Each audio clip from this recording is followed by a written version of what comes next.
বিপত্তারিণী ব্রতকথা।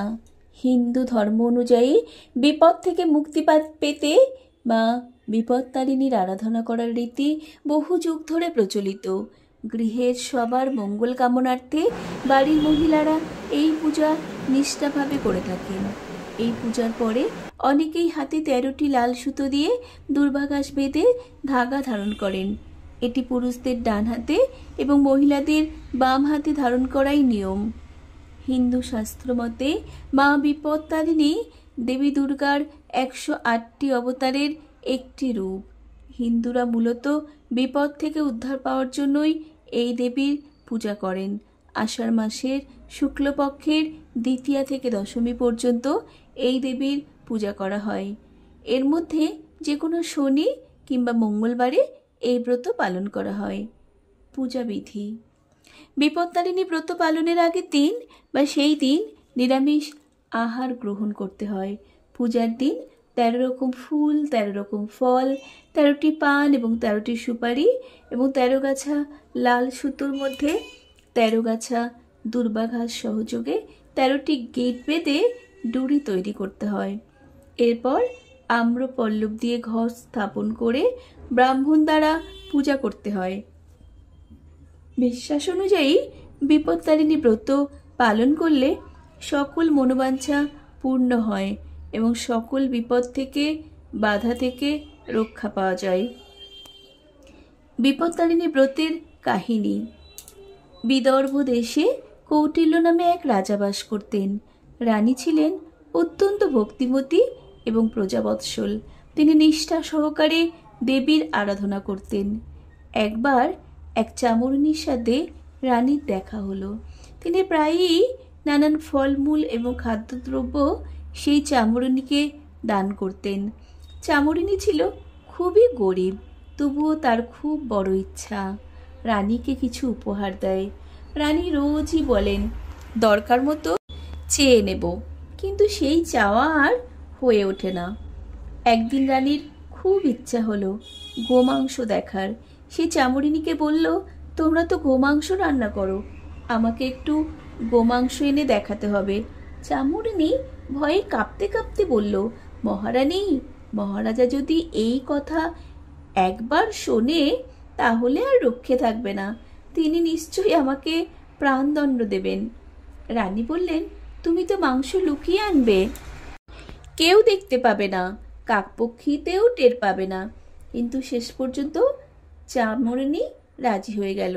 একদিন মাংস নিয়ে রাজভবনে লুকিয়ে লুকিয়ে এলো, কিন্তু বিধির খণ্ডন কে খণ্ডায়?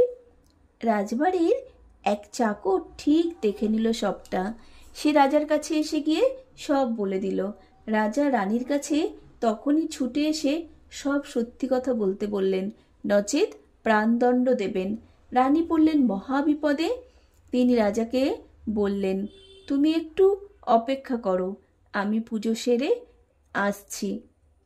এই কথা বলে তিনি মন্দিরের ভেতরে ঢুকে দরজা ভেতর থেকে বন্ধ করে এক মনে ডেকে চললেন মা বিপদ নাশিনীকে। ভক্তের ডাকে দেবীর আসন টলে উঠল। তিনি রানীর কানে কানে বললেন, দেখো গো, মাংস, গোমাংস পূজার ফল পুষ্প হয়ে আছে, সেই ফল রাজাকে খেতে দাও, দেখবে রাজার মন ভালো হয়ে গেছে।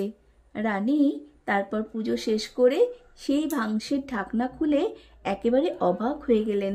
তারপর রাজাকে এনে দেখালেন সব কিছু।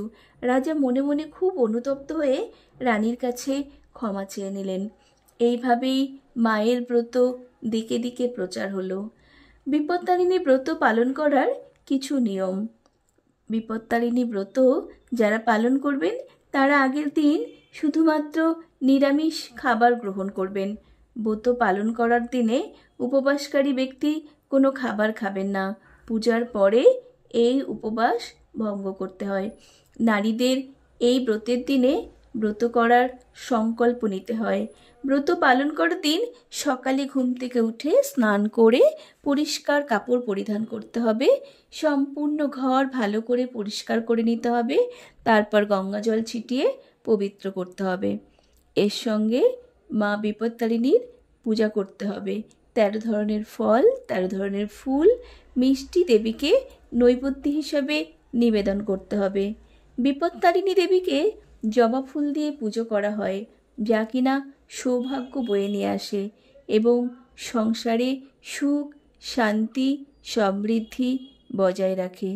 মহিলারা বাম হাতে 13টি গিট সহকারে লাল রঙের একটি পবিত্র সুতো পরেন।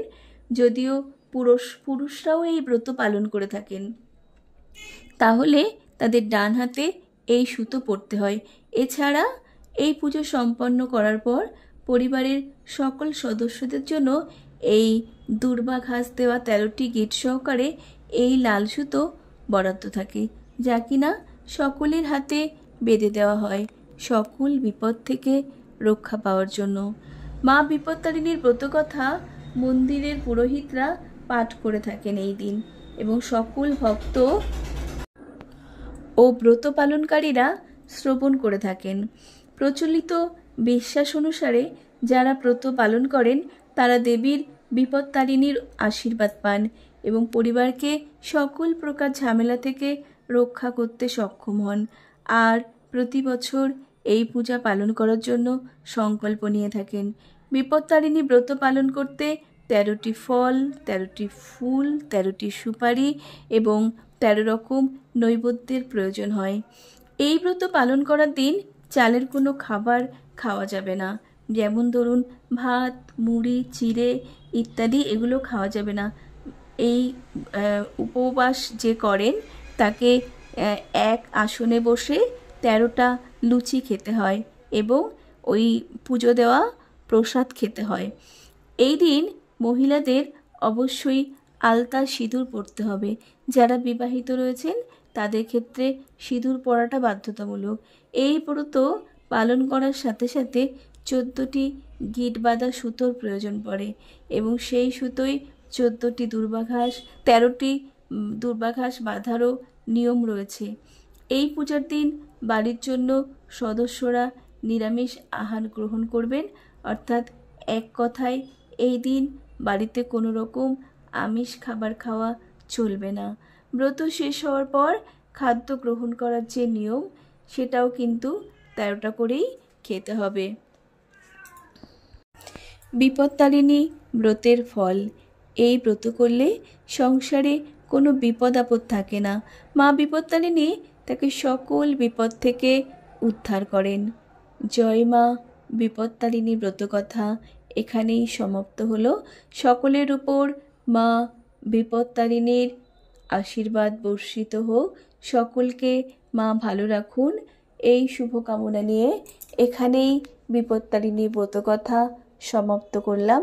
সকলে খুব খুব ভালো থাকবেন। ধন্যবাদ।